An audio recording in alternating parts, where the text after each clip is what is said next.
Over the past 2 years, the conversations we've all been having as professionals and volunteers and association members, just as people in general, have changed. We're now talking less about the things we're doing and the reasons why we're doing it, what kind of results we expect to achieve, and the value that the things we're doing bring to us as individuals and as organizations. And this association of ours has been no different in this regard.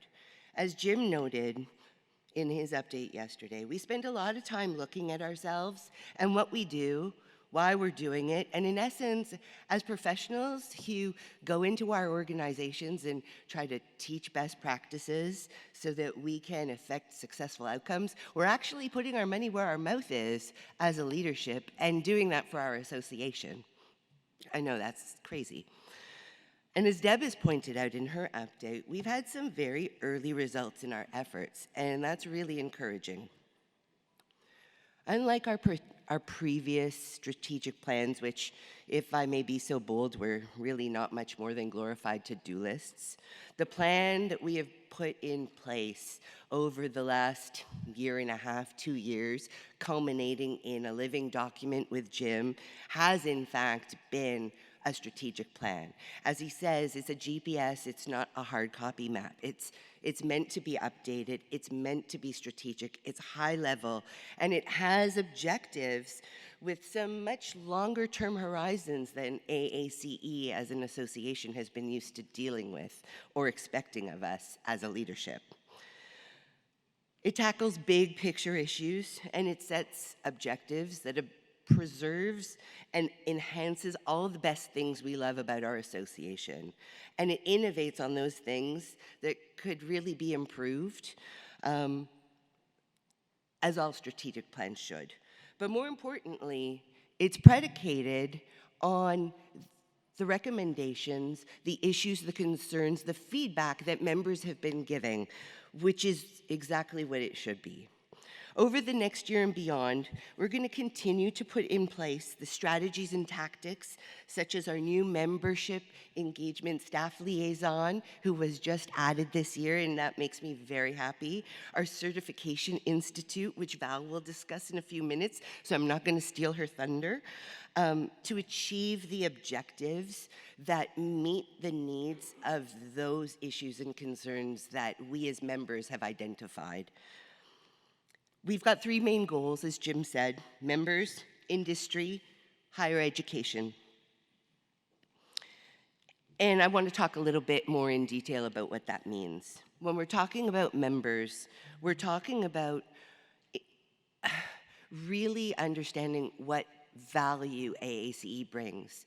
We're going to talk later about emotional intelligence and recognizing that yes, we're all members. That means in some way we're all the same, but we're all very different, and we have different expectations out of this association. So understanding what that means and how we can deliver the things that we do best so that you can access them the way you want to. That means we may be updating our website, which I know is a good thing, and we've been doing it slowly over the course of the past year, and I think we can all say staff has done a good job in that, and that's a work in progress. This isn't a project, this is an operation. So we need to understand that in the operation, we're gonna have some little projects and we're gonna get wins, but we have a much longer time horizon. We have a 50-year history. We wanna have an even longer future. We want to make sure that we extend our geographic reach, but in doing so, not water down the geographic reach we have now. And we know we have internationalization issues.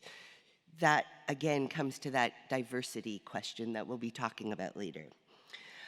We want to make sure that people understand and value the certifications we have. We want to have more people holding those certifications. These are fantastic certifications.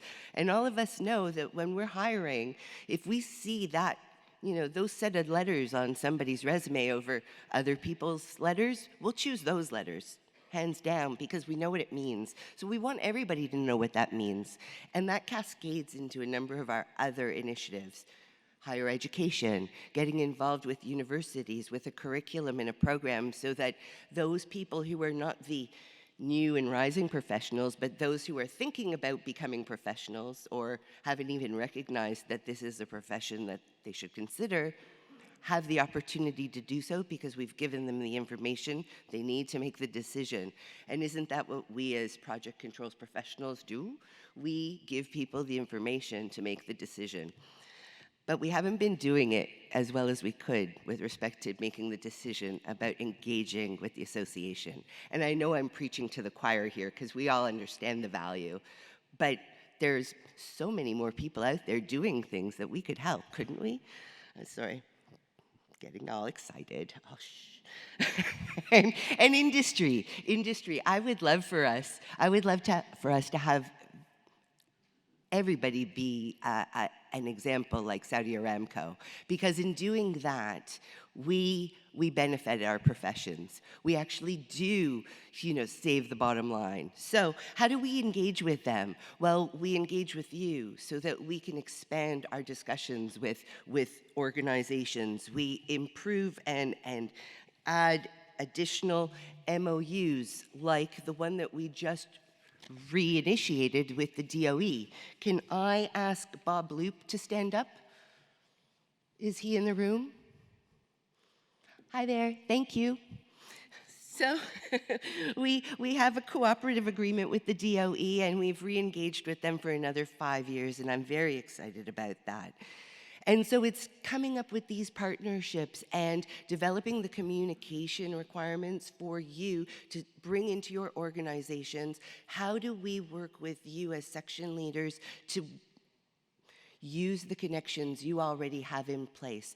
One key change in the way we are using our strategic plan is we're actually integrating and ensuring alignment across the board. So the objectives of the board get translated to the objectives of the associate board. They get translated to the objectives of Deb Lally and the performance of staff.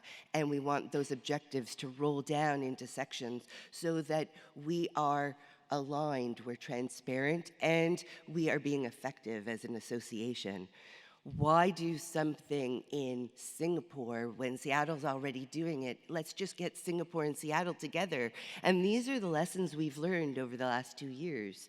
So we're putting in place the tools and techniques that we've picked up by accident or by necessity, and now we're going to be very intentional.